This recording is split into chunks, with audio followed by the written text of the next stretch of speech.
വിശീത്ത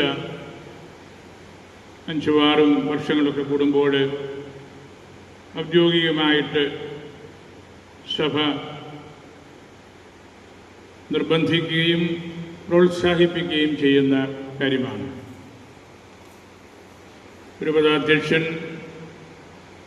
ഇടവക വികാരിയോട് ചേർന്ന് ഇടവക ജനത്തിനു വേണ്ടി അർപ്പിക്കുന്ന പരിശുദ്ധ കുർബാനയും സെമിത്തേരി സന്ദർശനവുമാണ് വിശുദ്ധിയുടെ ഏറ്റവും കാതലായ കാര്യം. 3-ാം നൂറ്റാണ്ട് മുതൽ വളർന്നു വന്ന ഒരു പാരമ്പര്യമായിരുന്നു. 1 ആൾട്ടർ, 1 ബിഷപ്പ്, 1 യൂക്കറിസ്റ്റ്, 1 കമ്മ്യൂണിറ്റി. ഒരു മെത്രാൻ, ഒരു അൾത്താര, ഒരു കുർബാന, ഒരു കമ്മ്യൂണിറ്റി സമൂഹം. അതിൻ്റെ അർത്ഥം നമുക്കറിയാം. ആ ദേശത്ത് മെത്രാൻ വന്ന് അർപ്പിക്കുന്ന പരിശുദ്ധ കുർബാനയോട് ആ ദേശവാസികളെല്ലാം വന്ന് ചേരുകയും പ്രാർത്ഥിക്കുകയും ചെയ്യുന്ന ആ ഒരു കീഴ്വഴക്കമാണ്. നമ്മളും ഇവിടെ ഒരു കുർബാനയിൽ എല്ലാവരും എത്തണമെന്ന് പറയുന്നത് പ്രായോഗികമായ ബുദ്ധിമുട്ടുകൾ ഒത്തിരി ഉണ്ടെങ്കിലും നമ്മൾ അനേകം വർഷം കൂടുമ്പോൾ ഒരിക്കൽ മാത്രം ആവശ്യപ്പെടുന്ന ഒരു കാര്യമാണിത്. ഈ ഇടവക സമൂഹവുമായിട്ട് ബന്ധപ്പെട്ട എല്ലാവരും ഈ കുർബാനയിൽ പങ്കെടുക്കുമ്പോഴാണ് നമുക്ക് ദൈവത്തിൻ്റെ കൃപയും അനുഗ്രഹവും പൈശാചികമായിട്ടുള്ള ഉപദ്രവങ്ങളിൽ നിന്നുള്ള മോചനവും എല്ലാം ലഭിക്കുന്നത്. അത് കർത്താവ് നമുക്ക് കൽപ്പിച്ച് അരുളി ചെയ്തിട്ടുള്ള കാര്യമാണ്. ഈ ഒറ്റ കുർബാനയിൽ നമ്മളുടെ എല്ലാ സങ്കടങ്ങളും അടിഞ്ഞു പോവുകയും ദൈവത്തിൻ്റെ വാക്കുകൾ കേൾക്കാൻ ശക്തിയുള്ള ഹൃദയം നമ്മൾ സ്വീകരിക്കുകയും ചെയ്യണം. അങ്ങനെയുള്ള ഒരു ഹൃദയമാണ് നമുക്ക് വേണ്ടതെന്ന് പരിശുദ്ധ ഫ്രാൻസിസ് പിതാവ് നിരന്തരമായിട്ട് നമ്മെ ഉദ്ബോധിപ്പിക്കുന്നുണ്ട്. ഈ ഇടവക സമൂഹം നല്ല ലിറ്റർജിക്കൽ ഫോർമേഷൻ ലഭിച്ചുകൊണ്ടിരുന്ന ഒരു കാലഘട്ടമാണ്. നിറഞ്ഞ് കവിഞ്ഞു നിൽക്കുന്ന ദേവാലയമാണിത്. ഞാൻ അനവധി കാര്യങ്ങൾക്ക് വേണ്ടി മുഴുവനാൽ വന്നിട്ടുണ്ട്. അപൂർവമായിട്ട് നമ്മളുടെ കുടുംബാംഗങ്ങളെ കൊണ്ട് ഈ ദേവാലയം ഇതുപോലെ നിറഞ്ഞതായിട്ട് മനസ്സിലുള്ളൂ. ഓരോർമ്മ മനസ്സിലുള്ളത് കിരൺ ചെമ്മാച്ചന് പട്ടം കൊടുത്ത ദിവസമാണ്. പള്ളി നിറയെ ആളുകളുണ്ടായിരുന്നു. ഇതൊരു വലിയ പള്ളിയാണ്, മനോഹരമായ ഒരു പള്ളിയാണ്. ഈ പള്ളി നിറയുക എന്നത് അത്ര എളുപ്പമല്ലത്. നമ്മളെല്ലാവരും മനസ്സ് വെച്ചാൽ ഇതുപോലുള്ള ദേവാലയം നിറഞ്ഞ് വിശ്വാസികൾ കാണാനും സന്നിഹിതരായിരിക്കാനും സാധിക്കുകയുള്ളൂ. നിങ്ങളെ ഞാൻ പ്രത്യേകമായിട്ട് ഓർക്കുന്നു, ദൈവത്തിന് സമർപ്പിക്കുന്നു. ഇന്നത്തെ നമ്മളുടെ കർമ്മങ്ങൾ സാമാന്യം ദൈർഘ്യമുള്ളതാണ്. ഞാൻ ഇന്നലെ വൈകുന്നേരം വരികയും നമ്മുടെ ഇടവകയിലെ സ്ഥാപനങ്ങളിൽ അല്പസമയം പോയി സന്ദർശനം നടത്തി തിരിച്ചു വന്ന് കൊന്ത നമസ്കാരം പള്ളി കമ്മിറ്റിക്കാരുമായിട്ട് ചൊല്ലി ഏകദേശം 2 മണിക്കൂറോളം പള്ളി കമ്മിറ്റിയുമായിട്ട് സംസാരിച്ചു. നല്ല കമ്മിറ്റിയാണ് നമ്മുടേത്. എല്ലാ കാര്യങ്ങളും അവർ പഠിച്ച് ഒരുങ്ങി വിശകലനവും വിപുലീകരണവും ഒക്കെ നടത്താൻ കെൽപ്പുള്ള കമ്മിറ്റിയാണ്. പിന്നീട് ഒന്നിച്ച് അത്താഴം കഴിച്ച് നമ്മൾ പിരിയുകയായിരുന്നു. ഞാൻ തലേ ദിവസം വിശുദ്ധിക്ക് വരുന്നതിൻ്റെ കാരണവും പള്ളി കമ്മിറ്റിയെ ഒന്ന് കാണാനും കേൾക്കാനും അവർ ഈ ഇടവക സമൂഹത്തിൽ എങ്ങനെ മുൻപന്തിയിൽ നിൽക്കുന്നു, അല്ലെങ്കിൽ അവരുടെ ഉത്തരവാദിത്വം അവർ നിർവഹിക്കുന്നുണ്ടോ എന്ന് നേരിട്ട് കണ്ട് മനസ്സിലാക്കുന്നതിന് കൂടെ വേണ്ടിയാണ്. ഇന്നത്തെ ആദ്യത്തെ വായനയിൽ സംഖ്യയുടെ പുസ്തകത്തിൽ നിന്ന് മോശ ഇസ്രായേൽ ജനത്തെ നയിക്കുന്ന കാര്യമാണല്ലോ. മോശ വളരെയേറെ ബുദ്ധിമുട്ടുന്നുണ്ട്. ജോലിഭാരം, ആളുകളുടെ പരാതി, ഉദ്ദേശിച്ച മട്ടിലൊന്നും നേതൃത്വം നല്ലതുപോലെ മുമ്പോട്ട് പോകുന്നില്ല. മോശം നിർവഹിച്ചിരുന്ന ജോലിയെ സഹായിക്കാൻ വേണ്ടി 70 അൽമായരെ തിരഞ്ഞെടുക്കാനുള്ള ഒരു നിർദ്ദേശം അവിടെ അദ്ദേഹത്തിൻ്റെ സ്വന്തക്കാരിൽ നിന്നൊക്കെ വരുന്നത് നമുക്കറിയാം. അങ്ങനെ അവരെ തിരഞ്ഞെടുത്ത് തൻ്റെ ചൈതന്യത്തിൽ നിന്ന് അവർക്ക് ദൈവത്തിൻ്റെ കൃപ എടുത്ത് കൊടുത്തു. തൻ്റെ കൃപയാൽ മോശയുടെ ഭാരം ലഘൂകരിക്കുന്നു. ദൈവിക ചൈതന്യം മാനുഷിക സഹകരണവുമായിട്ട് കൂട്ടിമുട്ടുന്നത് എപ്രകാരമാണെന്ന് ഇവിടെ കാണിച്ചു തരികയാണ്. ഒരാൾക്ക് തന്നെ ചെയ്യാൻ പറ്റാത്ത ജോലിഭാരങ്ങൾ വരുമ്പോൾ അത് പങ്കിട്ട് കൊടുക്കുന്നു. അതുകൊണ്ടാണല്ലോ ഇതുപോലുള്ള വലിയ ഇടവകയിൽ അസ്ഥേന്തിയുള്ളത്, വലിയ ഇടവകയിൽ വലിയ കമ്മിറ്റി ഉള്ളത്, അല്ലെങ്കിൽ കൂടുതൽ ആവശ്യം വരുമ്പോൾ നമ്മൾ പൊതുയോഗം കൂടുന്നത്. ഒരാൾക്ക് തന്നെ ചെയ്യാനും തീരുമാനിക്കാനും പറ്റാത്ത കാര്യമാണ്. ഓരോ മനുഷ്യനും ദൈവിക ചൈതന്യം വഹിക്കേണ്ടത് തങ്ങളുടെ ഉള്ളിലാണ്, ഹൃദയത്തിലാണ്. ഹൃദയത്തിൽ ദൈവത്തിൻ്റെ ചൈതന്യം കൊണ്ടു നടക്കാതെ മറ്റു കാര്യങ്ങൾ വഹിക്കുമ്പോൾ നമ്മൾ കൂനുള്ളവരായിട്ട് തീരുകയും നേരെ നോക്കാനായിട്ട് സാധ്യത ഇല്ലാതായി തീരുകയും ചെയ്യുകയാണ്. ഒരു നേതൃത്വം നേരെ നിൽക്കണമെങ്കിൽ കുനിഞ്ഞു പോകാതെ, വഴുതിപ്പോകാതെ, കൂനിപ്പോകാതെ നിൽക്കണമെങ്കിൽ സഹകരണം ആവശ്യമാണ്. പള്ളിയിലെ കമ്മിറ്റിക്കാരെല്ലാം വിചാരിച്ചിനോട് എതിർത്താൽ എന്തു ചെയ്യും? ജനറാളച്ചന്മാരെല്ലാം മെത്രാനോട് എതിർത്താൽ എന്തു ചെയ്യും? കൂനിപ്പോവും. നല്ല സഹകരണം ലഭിക്കുമ്പോൾ മാത്രമാണ് അജപാലനപരമായിട്ടുള്ള മികവ് ഉണ്ടാകുന്നത് എന്ന് നമ്മൾ തിരിച്ചറിയണം. ഇവിടെ നിങ്ങൾ ബഹുമാനപ്പെട്ട വികാരിച്ചനോട് ചേർന്ന് നിന്ന് ചിന്തിക്കുകയും പ്രവർത്തിക്കുകയും ചെയ്തുകൊണ്ടാണ് നമുക്ക് വലിയ കാര്യങ്ങളൊക്കെ ചെയ്യാൻ പറ്റി. അവസാനമായിട്ട് ഇവിടെ നിർമ്മിച്ച സൺഡേ സ്കൂൾ മന്ദിരം വളരെ ബൃഹത്തായ ഔട്ട്സ്റ്റാൻഡിംഗ് ആയിട്ടുള്ള ഒരു കാര്യമാണ്. ഈ ഇടവകയ്ക്ക് ഏറ്റവും വലിയൊരു അസറ്റായിട്ട് അതിനെ ഞാൻ കരുതുകയാണ്. വളരെ വേഗത്തിൽ അതിൻ്റെ പണി പൂർത്തിയാക്കാൻ സാധിച്ചു. അത് കുട്ടികൾ ദൈവവിശ്വാസത്തിൽ പരിചയപ്പെടണം എന്നുള്ള വിചാരിച്ചൻ്റെയും നിങ്ങളുടെയും ആ ഒരു വലിയ കരുതലിൻ്റെ ഭാഗമാണ്. ഇതിനേക്കാൾ നല്ല ഒരു കാര്യം ഈ ഇടവകയ്ക്ക് വാസ്തവത്തിൽ ചെയ്യാൻ വേറൊന്നുമില്ല. അത് നിങ്ങൾ കണ്ട് മനസ്സിലാക്കി അതിലേക്ക് എത്തി എന്നത് മനുഷ്യന് വലിയ സന്തോഷം നൽകുന്ന കാര്യമാണ്. ഇന്നത്തെ സുവിശേഷത്തിൽ ഈശോയെ ചൂണ്ടിക്കാണിച്ച് യോഹന്നാൻ മാംദാന പറഞ്ഞു, ലോകത്തിൻ്റെ പാപം നീക്കുന്ന ദൈവത്തിൻ്റെ കുഞ്ഞാടാണ് ഇത്. ലോകത്തിൻ്റെ പാപം നീക്കുന്ന ദൈവത്തിൻ്റെ കുഞ്ഞാട്. അന്യൂസ് ദേയി, ലത്തീനിലെ കുഞ്ഞാട്. എമറേഡ് അലാഹ എന്ന് സുറിയാനിയിൽ നമ്മൾ പാട്ട് പാടുന്നതൊക്കെ മുതിർന്നവർ ഓർത്തിട്ടുണ്ടാകും.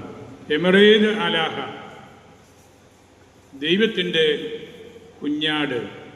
അത് ലോകത്തിൻ്റെ പാപം നീക്കുന്ന ഹൃദയമുള്ള കുഞ്ഞാടാണ്. പ്രതീകാത്മകമായിട്ടുള്ള കാര്യമാണ്. ഇസ്രായേൽക്കാർ പാപമോചനത്തിനായിട്ട് ചെയ്തുകൊണ്ടിരുന്ന കാര്യങ്ങളിലേക്കുള്ള ഒരു സൂചനയാണ്. അത് ഈശോയിൽ പൂർത്തീകരിക്കുന്നു എന്നുള്ള ആ കാര്യവുമാണ്. ഏതു ഭാരവും നമ്മളെ കീഴ്പ്പെടുത്താം. അഗസ്തീനോസ് മെത്രാന്മാരുടെ കഠിനമായ ജോലിഭാരത്തെക്കുറിച്ച് പറയുമ്പോൾ സർച്ചീന എപ്പിസ്കോപ്പാലിസ് എന്ന് പറയാറുണ്ട്. The burden of a bishop, the burden of a bishop, സർച്ചീന. എന്നിട്ട് അദ്ദേഹം അതിന് വിശദീകരണം പറഞ്ഞു. ഈ ബേർഡൻ ഈ ലോകത്തിൽ മറ്റാരുമായിട്ട് പങ്കുവയ്ക്കാൻ പറ്റാത്തതാണ്. ആയിരക്കണക്കിന് ആളുകളുടെ മനസാക്ഷി സൂക്ഷിക്കേണ്ട ഒരു വ്യക്തിയാണ്. നമുക്കത് മറ്റാരോടും പങ്കുവയ്ക്കാൻ ഒക്കില്ല. ഈശോയോട് മാത്രമേ അത് പറയാൻ കഴിയുകയുള്ളൂ. അതാണ് സർച്ചീന, ബേർഡൻ ഓഫ് അവർ മിനിസ്ട്രി. മോശയോട് തിരുത്തൽ കൊടുത്ത് 70 പേരെ എടുക്കണമെന്ന് പറഞ്ഞതും നമ്മളുടെ ശുശ്രൂഷ മേഖലകളിൽ നമ്മൾ സംവിധാനങ്ങൾ ചെയ്യുന്നതുമെല്ലാം ഇക്കാരണം കൊണ്ടാണ്. പാപം പൊറുക്കപ്പെടാനായിട്ട് ഇസ്രായേൽ സമൂഹത്തിൽ 2 ചടങ്ങുകളായിരുന്നു ഉണ്ടായിരുന്നത്. 2 കുഞ്ഞാടുകളെ ബലിയർപ്പിക്കാനായിട്ട് അവർ കൊണ്ടുവരുമായിരുന്നു. ഒന്നാമത്തെ കുഞ്ഞാടിനെ കൊണ്ടുവന്ന് അതിൻ്റെ മേൽ എല്ലാവരും കൈവച്ച് തങ്ങളുടെ പാപങ്ങളെല്ലാം അതിൻ്റെ മേൽ ആരോപിച്ച് അതിനെ വിജന പ്രദേശത്ത് കൊണ്ടുപോയി തള്ളി താഴേക്ക് ഇടുകയാണ്.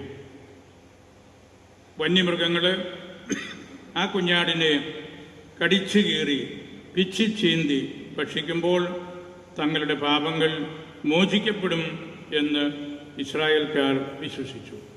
അവരുടെ വലിയൊരു വിശ്വാസമാണ്, ഓടി നിലനിൽക്കുന്ന വിശ്വാസമാണ്. നിഷ്കളങ്കരായ 2 ആട്ടിൻകുട്ടികളെ കൊണ്ടുവന്ന് ആ ദേശത്തുള്ളവരെല്ലാം അതിലൊന്നിൻ്റെ തലയിൽ മാറി മാറി മാറി കൈവച്ചവർ പ്രാർത്ഥിച്ച് ഒരു മലയുടെ വലിയ മലയുടെ മുകളിൽ കയറ്റി അതിനെ താഴേക്ക് തള്ളി ഇടുമ്പോൾ അവരുടെ പാപങ്ങൾ മോചിക്കപ്പെട്ടു എന്നുള്ള വലിയൊരു ചിന്തയാണ്. രണ്ടാമത്തെ കുഞ്ഞാടിനെ അവരെടുത്ത് ബലിപീഠത്തിൽ കൊണ്ടുവന്ന് ബലി അർപ്പിക്കുമ്പോൾ ആ ക്രമത്തിലും അവരുടെ പാപങ്ങൾ മോചിക്കപ്പെടുന്നു എന്ന് വിശ്വാസം. ലോകത്തിൻ്റെ പാപം നീക്കുന്ന ദൈവത്തിൻ്റെ കുഞ്ഞാട് എന്ന് യോഹന്നാൻ പറഞ്ഞത് ഇതെല്ലാം മനസ്സിൽ വെച്ചുകൊണ്ടാണ്. കുഞ്ഞാട് എങ്ങനെയാണ് പാപം മോചിക്കുന്നത്? ഇസ്രായേലിൻ്റെ പാരമ്പര്യം എന്തായിരുന്നു? ഇപ്പോൾ നടക്കേണ്ടതെന്താണ്? ഈശോയാകുന്ന കുഞ്ഞാടിനെ പുറത്തേക്ക് കൊണ്ടുപോയി കാൽവരി വരെ കൊണ്ടുപോയി ആ കുഞ്ഞാടിൻ്റെ ജീവൻ ബലിയായിട്ട് അർപ്പിക്കുമ്പോൾ അത് അവൻ്റെ മേൽ കൈവെക്കുന്നവരുടെ മാത്രമല്ല ലോകത്തിൻ്റെ മുഴുവനും പാപം മോചിക്കപ്പെടും. അതാണ് യോഹന്നാൻ നമ്മെ പഠിപ്പിക്കുന്നത്. ഈശോയെക്കുറിച്ച് വളരെയേറെ ഇന്ന് അദ്ദേഹം ഈ സുവിശേഷ ഭാഗത്ത് പറയുന്നുണ്ടല്ലോ. മാമോദീസായിൽ പരിശുദ്ധ ത്രിത്വം എങ്ങനെയാണ് വെളിപ്പെട്ടത്. പിന്നീട് നമുക്കറിയാം ഈശോയുടെ ചെരുപ്പിൻ്റെ വാറഴിക്കാൻ പോലും എനിക്ക് കഴിവില്ല, ഞാൻ യോഗ്യനല്ല, അവനാണ് വളരേണ്ടത്, ഞാൻ ചെറുതാകേണ്ടവനാണ്, ഞാനാണ് മിശിഹ എന്ന് ആരും തെറ്റിദ്ധരിക്കരുത്, ഞാൻ മിശിഹ അല്ല. ഇങ്ങനെ കുറേ കാര്യങ്ങൾ യോഹന്നാൻ പറയുന്നത് ഈശോ ആരാണെന്ന് പഠിപ്പിക്കാൻ വേണ്ടിയാണ്. അങ്ങനെ ലോകത്തിൻ്റെ പാപം നീക്കുന്ന ദൈവത്തിൻ്റെ കുഞ്ഞാട് എന്ന് യോഹന്നാൻ പറയുമ്പോൾ അത് പഴയ നിയമം മുഴുവൻ മനസ്സിൽ കരുതുകയും അതിനെ വ്യാഖ്യാനിച്ച് അതിൻ്റെ പൂർത്തീകരണമായിട്ട് ജെറൂസലത്തിന് പുറത്തു കൊണ്ടുപോയി ബലിയർപ്പിക്കുന്ന ഈ കുഞ്ഞാട് ലോകം മുഴുവനും രക്ഷിക്കുന്നവനാണെന്ന് നമ്മെ പഠിപ്പിക്കുകയാണ്. ജനകാലത്ത് കർത്താവ് നമ്മുടെ സഭയിലൂടെ അനുവദിച്ചു തരുന്ന ആ ചിന്ത നമ്മളെല്ലാവരും മനസ്സിലാക്കണം. നമുക്ക് ദൈവത്തിൻ്റെ മുമ്പിലിരുന്ന് പ്രാർത്ഥിക്കണം, ആരാധന നടത്തണം. ഈശോയുടെ മുഖത്ത് നോക്കിയിരിക്കുമ്പോഴാണ് എല്ലാ പിശാചുക്കളും ഓടി അകലുന്നത്. നമ്മുടെ മനസ്സിലുള്ളതും മനസ്സിലേക്ക് കയറാനിരിക്കുന്നതുമെല്ലാം. ഈ അടുത്ത നാളുകളിലെ പരിശുദ്ധ പിതാവ് ഒരു ചാക്രിക ലേഖനം എഴുതുകയുണ്ടായി. നിങ്ങൾ കുറേ പേരെങ്കിലും ഇത് കാണുകയും വായിക്കുകയും ഒക്കെ ചെയ്തു കാണും.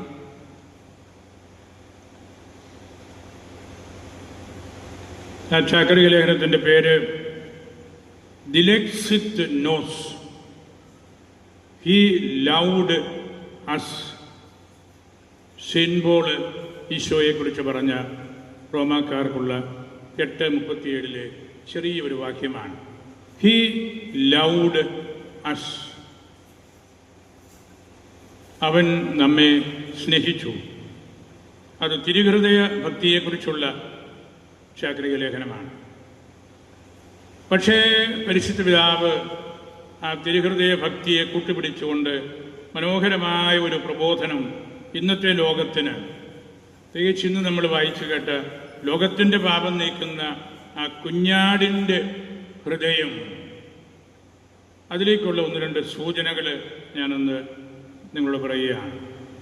മാർപ്പാപ്പ ആദ്യമായിട്ട് പറയുന്നത്, ഉപരിപ്ലവതയുടെ ഒരു കാലഘട്ടത്തിൽ നമ്മൾ ജീവിക്കുകയും എന്തുകൊണ്ടെന്നറിയാതെ ഒന്നിൽ നിന്ന് മറ്റൊന്നിലേക്ക് ഭ്രാന്തമായി പായുകയും നമ്മുടെ ജീവിതത്തിൻ്റെ ആഴമേറിയ അർത്ഥത്തെക്കുറിച്ച് ഉത്കണ്ഠയില്ലാത്ത കമ്പോള സംവിധാനങ്ങളുടെ അതൃപ്തരായ ഉപഭോക്താക്കളും അടിമകളുമായി അവസാനിപ്പിക്കുകയും ചെയ്യുന്ന നാം എല്ലാവരും ഹൃദയത്തിൻ്റെ പ്രാധാന്യം വീണ്ടും കണ്ടെത്തണം.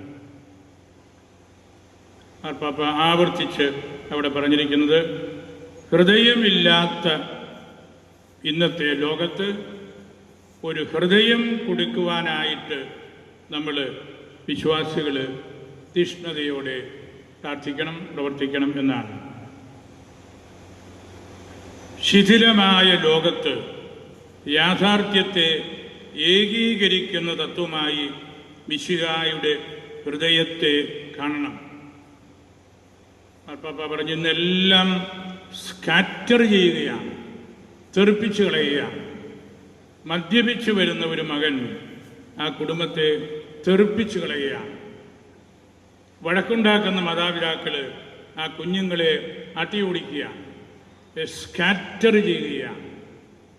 അവിടെയാണ് മാർപ്പാപ്പ പറയുന്നത്, സ്കാറ്ററിങ്ങിന് പകരം ഗ്യാദർ ചെയ്യുന്ന ഒരു സമീപനം.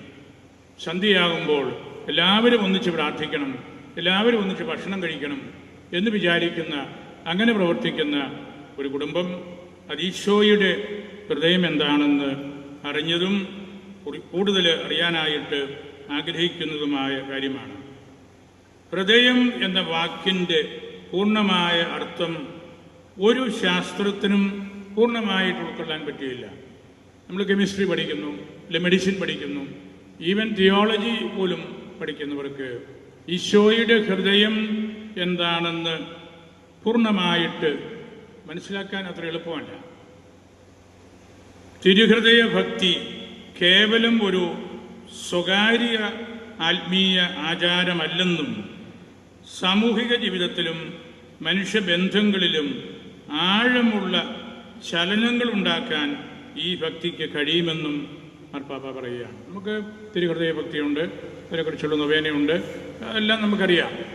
പക്ഷേ മാർപ്പാപ്പ ഇവിടെ പറയുന്ന തിരുഹൃദയ ഭക്തി അതിനെല്ലാം അപ്പുറത്തേക്ക് പോകുന്നതും ഈ ലോകത്തെ ഇളക്കി മറിക്കാൻ തക്ക വിസ്തൃതിയുള്ള ഒരു ഹൃദയം നമ്മൾ കണ്ടെത്തുകയും ചെയ്യണം എന്ന കാര്യത്തിലേക്കാണ്. To enter into the heart of Christ, അതാണ് മാർപ്പാപ്പയുടെ ആഗ്രഹം. ഈശോയുടെ ഹൃദയത്തിലേക്ക് ഇറങ്ങുക. കാർഡിനൽ ന്യൂമാൻ പറയുന്നത് പോലെ ഹൃദയം കൊണ്ട് സംസാരിക്കണം. മാർപ്പാപ്പ അതിന് ഉദാഹരണം പറഞ്ഞിട്ടുണ്ട്. ഒരാൾ വർത്തമാനം പറയാൻ പറഞ്ഞു, പിന്നെ കണ്ടോളാം എന്ന് പറഞ്ഞ് നമ്മൾ മാറുമ്പോൾ ഹൃദയം കൊണ്ട് സംസാരിക്കുകയല്ല, മാറ്റിക്കളയുകയാണ്. ന്യൂമാൻ പറഞ്ഞ കാര്യം ഖോർ ആദ് ഖോർ ലുഹ്വിത്തൂർ, ഹൃദയം കൊണ്ട് സംസാരിക്കുമ്പോൾ മാത്രമേ ഹൃദയത്തിൻ്റെ പ്രാധാന്യം നമുക്ക് മനസ്സിലാവുകയുള്ളൂ. പരിശുദ്ധാവ് ആദ്യ നാളിൽ തന്നെ പറയുമായിരുന്നു, വെറുതെ ഹിയറിങ്ങിൽ നിന്ന് ലിസണിങ്ങിലേക്ക് നമ്മൾ വളരണം. ഒരാളിനെ കേൾക്കുക മാത്രമല്ല, ആ ആളിനെ ശ്രദ്ധിക്കണം. അതാണ് ഹിയറിങ്ങിൽ നിന്ന് ലിസണിങ്ങിലേക്കുള്ള യാത്ര. ലിസണിങ് കഴിഞ്ഞ് നമ്മൾ അക്കമ്പനി ചെയ്യണം. പിന്നീട് എന്തെങ്കിലും ആവശ്യമുണ്ടോ എന്ന കാര്യം അന്വേഷിച്ചുകൊണ്ടിരിക്കണം. ആ കാര്യമാണ് ഈ ചാക്രിക ലേഖനത്തിലും പരിശുദ്ധ പിതാവ് ഊന്നി പറഞ്ഞിരിക്കുന്നത്. ആ ചാക്രിക ലേഖനത്തിൽ എനിക്ക് ഏറ്റവും ഇഷ്ടപ്പെട്ട ഒരു ചെറിയ വാക്യം, in the heart of Christ we find the entire gospel. ഈശോയുടെ ഹൃദയത്തിൽ സുവിശേഷം സമ്പൂർണമായിട്ട് നമ്മൾ കാണുകയാണ്. In the heart of Christ we find the entire gospel. അപ്പോഴാണ് നമുക്ക് ലോകത്തെ ഇളക്കി മറിക്കാൻ പറ്റുന്നത്, കുടുംബങ്ങളെ ഒത്തുനിർത്താൻ പറ്റുന്നത്, പൈശാചിക ശക്തികളെ അട്ടിയോടിക്കാൻ പറ്റുന്നത്, സ്നേഹമാകുന്ന ആ സാഗരത്തിലേക്ക് നമ്മളെ എത്തിക്കാനായിട്ട് സാധിക്കുന്നത്. മാർപ്പാപ്പ ആഗ്രഹിക്കുന്നത് ഒരു പാച്ച് വർക്കല്ല. മാർപ്പാപ്പ ആഗ്രഹിക്കുന്നത് ഒരു റീടാറിംഗ് ആണ്, സമഗ്രമായ ഒരു അഴിച്ചുപണിയാണ്.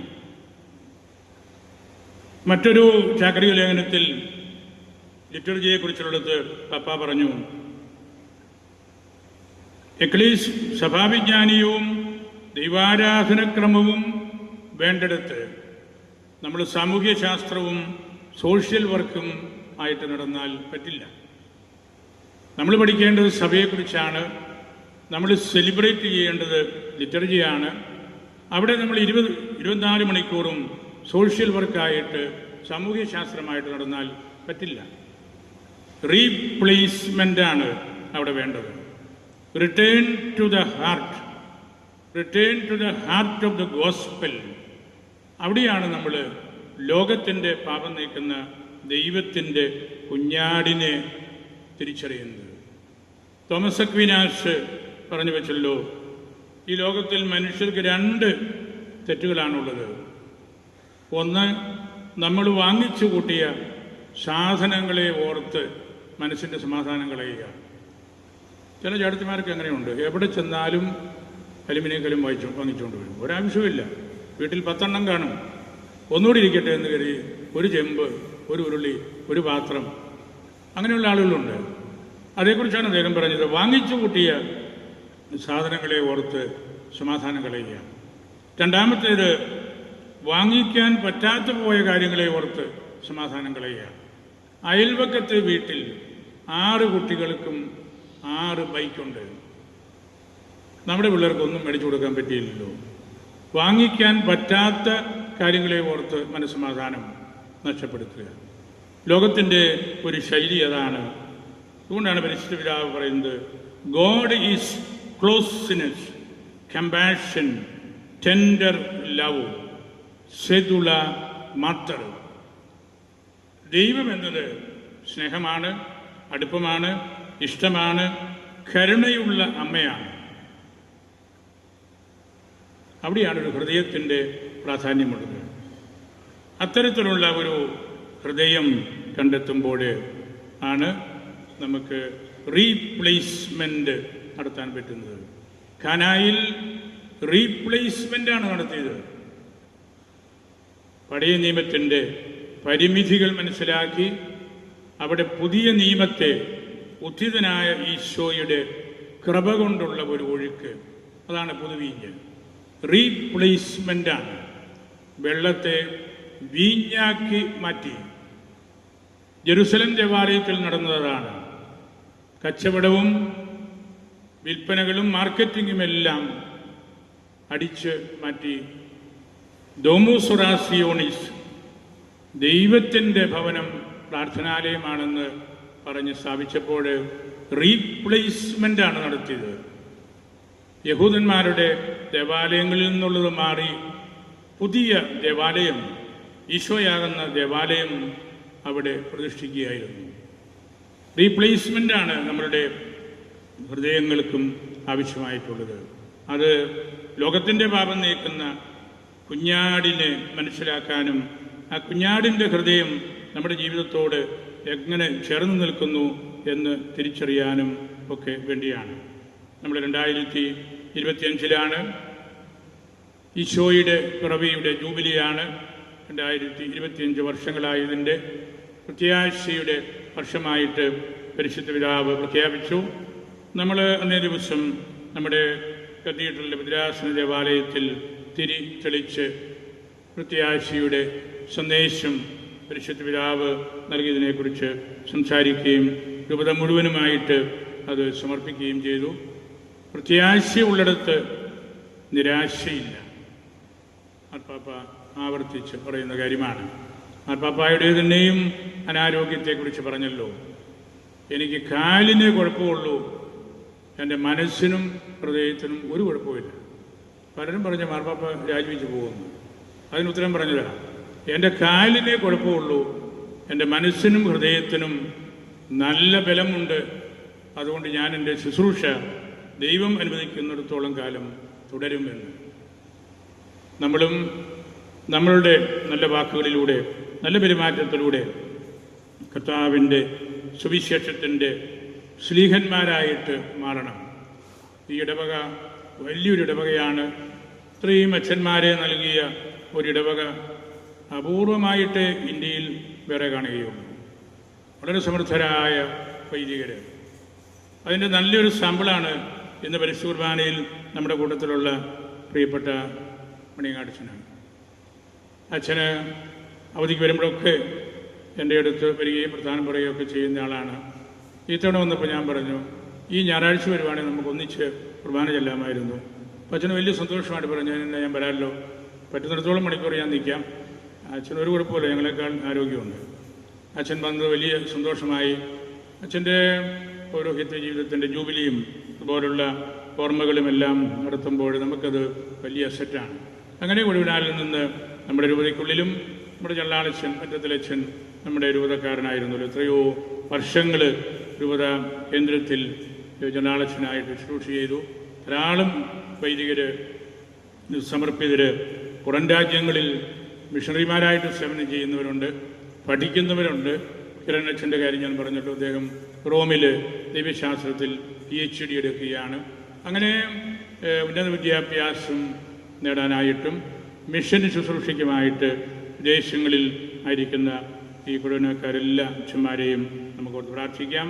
അതുപോലെ തന്നെ സിസ്റ്റേഴ്സിനെയും, ധാരാളം സിസ്റ്റേഴ്സ് കഷ്ടപ്പെട്ട് അവർ ഈശോയുടെ സുവിശേഷവുമായിട്ട് പോകുന്നുണ്ട്. ഞാനുടെ വാക്കുകൾ സംഹരിക്കട്ടെ. ഈ വിഷയത്തേക്ക് വേണ്ടി എല്ലാ ക്രമീകരണങ്ങളും നടത്തിയ ബഹുമാനപ്പെട്ട വിയാരിച്ചിനെ സ്നേഹത്തോടെ ഞാൻ ഓർക്കുകയാണ്. അദ്ദേഹം നല്ല പ്രാർത്ഥനക്കാരനാണ്, ലിറ്റർജിസ്റ്റാണ്. ലിറ്റർജിയിൽ PhD ഉള്ള അപൂർവം ചില വ്യക്തികളിൽ നമ്മുടെ രൂപതയിൽ ഒരാളാണ് നമ്മുടെ വിയാരിച്ചന്, ലേലച്ചന്. നിലപാടുകളുള്ളയാളാണ്, ആത്മീയതയുള്ളയാളാണ്. എല്ലാം ദൈവത്തിൻ്റെ നന്മയ്ക്കായിട്ട് ചെയ്യണമെന്ന് ആത്മാർത്ഥമായി ആഗ്രഹിക്കുകയും വൈദിക വിദ്യാർത്ഥികളെ അത് പഠിപ്പിക്കുകയും ചെയ്ത ഒരു ശ്രേഷ്ഠ അധ്യാപകനാണ് വിയാരിച്ചൻ. ദൈവാരാധനക്രമം അല്ലെങ്കിൽ സഭയുടെ ഡിസിപ്ലിൻ എന്ന ഒരു ചൂരൽവടി അദ്ദേഹത്തിൻ്റെ കയ്യിൽ പലപ്പോഴും ഉണ്ട്. അതുകൊണ്ട് ചിലപ്പം ചില പേടി കാണും പിള്ളേർക്ക്. ഉണ്ടോ? തലകുനിക്കുന്നുണ്ട്. ചില പിള്ളേർക്ക് പേടി കാണും, അവർക്ക് നല്ല ചിരി വരുന്നുണ്ട്. പക്ഷെ നല്ല ഡിസിപ്ലിനേറിയനാണ്. ഡിസിപ്ലിൻഡ് ആയിട്ടുള്ള സംഭവങ്ങളാണ് നമ്മൾ ഇവിടെ ഒരുപാട് കൺവേർജൻസ് അത്തരത്തിൽ വന്നിട്ടുണ്ട്. നമ്മൾ പ്രാർത്ഥിക്കുമ്പോഴും നമ്മൾ പെരുമാറുമ്പോഴും പള്ളി കമ്മിറ്റിയിലായിരിക്കുമ്പോഴും എല്ലാം ഞാനത് ശ്രദ്ധിച്ചു. നല്ല ഡിസിപ്ലിനുള്ള ഒരു വലിയ കേന്ദ്രമായിട്ടിത് മാറി. അച്ഛൻ്റെ ശുശ്രൂഷയെ ഞാൻ ഹൃദയത്തിൽ സൂക്ഷിക്കുന്നു. കൊച്ചച്ഛനും അച്ഛൻ്റെ ശിഷ്യനാണ്. അച്ഛനെ കണ്ട് പഠിച്ച് നല്ല ബന്ധങ്ങൾ സ്ഥാപിച്ച് കുട്ടികളോടും മുതിർന്നവരോടുമെല്ലാം ബന്ധപ്പെടാനായിട്ട് കൊച്ചച്ഛനും സാധിക്കുന്നത് വലിയ കാര്യമാണ്.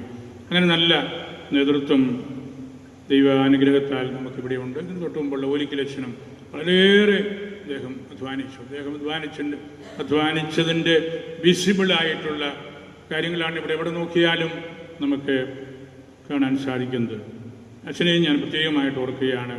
അച്ഛൻ്റെ അധ്വാനവും ഈ കൊഴുവനാലെക്കുറിച്ചുള്ള അച്ഛൻ്റെ ചിന്തകളും വളരെ വലുതായിരുന്നു. അങ്ങനെ ഈ ഒരു 10 വർഷങ്ങളിൽ നമുക്ക് വളരെയധികം ഈ കൊഴുവനാലിൻ്റെ വിശുദ്ധമായ പൈതൃകങ്ങൾ കണ്ടെത്താനും കാത്തുസൂക്ഷിക്കാനും സാധിച്ചിട്ടുള്ള സന്തോഷവും ഞാൻ നിങ്ങളെ അറിയിക്കുന്നു. നിങ്ങളെല്ലാവരെയും വിശുദ്ധ ജോൺ നെബുംസിയാൻ പുണ്യവാളന് സമർപ്പിക്കുന്നു. അൽഫോൻസാമയ്ക്ക് സമർപ്പിക്കുന്നു. ഉത്ഥിതനായ ഈശോ നമ്മെ എല്ലാവരെയും ആശീർവദിച്ച് അനുഗ്രഹിക്കട്ടെ.